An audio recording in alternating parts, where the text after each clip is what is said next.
আসসালামু আলাইকুম ভিউয়ার্স। আজকে আমি একটি গ্রামীণ ঐতিহ্যবাহী ভর্তা তৈরি করে দেখাবো।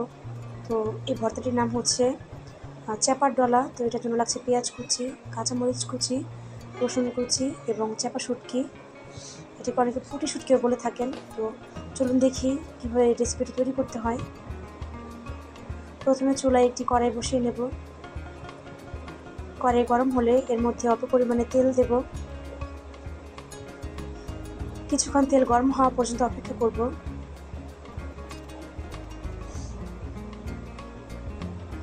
কড়াই গরম হয়ে গেছে এবং তেলও। তো এখন পেঁয়াজ কুচি দেব।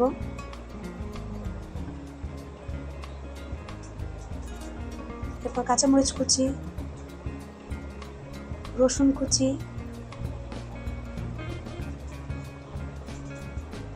এখন একসাথে পেঁয়াজ মরিচ সব কিছু ভেজে নেব।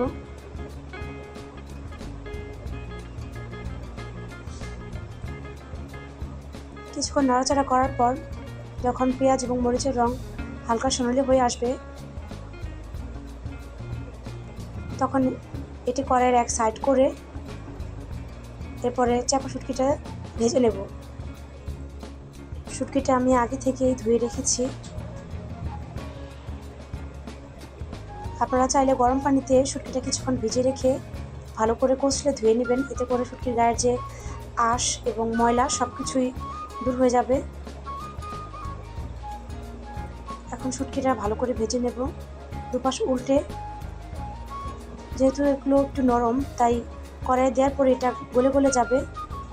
শুটকি ভাজা হয়ে গেলে এবার পেঁয়াজ এবং মরিচ শুটকির সাথে মিশিয়ে নেব। একসাথে মিশিয়ে এখন নাড়াচাড়া করব কিছুক্ষণ।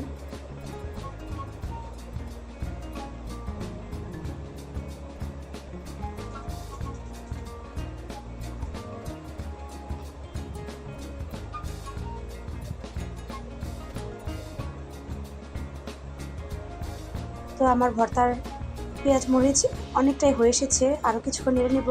হয়ে গিয়েছে ভর্তা। তো পুরো প্রসেসে কিন্তু আমি একবার লবণ ব্যবহার করিনি। ভর্তাটি নামিয়ে নেওয়ার পর যখন ঠান্ডা হবে তখন একটি প্লেটে ঢেলে এরপরে পরিমাণ মতো লবণ দিয়ে পুরো ভর্তাটিকে মাখাতে হবে। এই ভর্তাটিকে এরভাবে হাতে মাখাতে হয় বলে এটাকে নাম দেওয়া হয়েছে চ্যাপার ডলা, অর্থাৎ হাতে ডলে নিতে হয়। তো এখন আমার ভর্তা পুরোপুরি তৈরি খাওয়ার জন্য। তো এটি আপনারা ভাতের সাথে পরিবেশন করতে পারবেন এবং ভাতের সাথে খেতে এটি খুবই মজা। আজকে ভিডিওটি এ পর্যন্তই। ভালো লাগলে লাইক, কমেন্ট এবং শেয়ার করবেন। সকলকে ধন্যবাদ।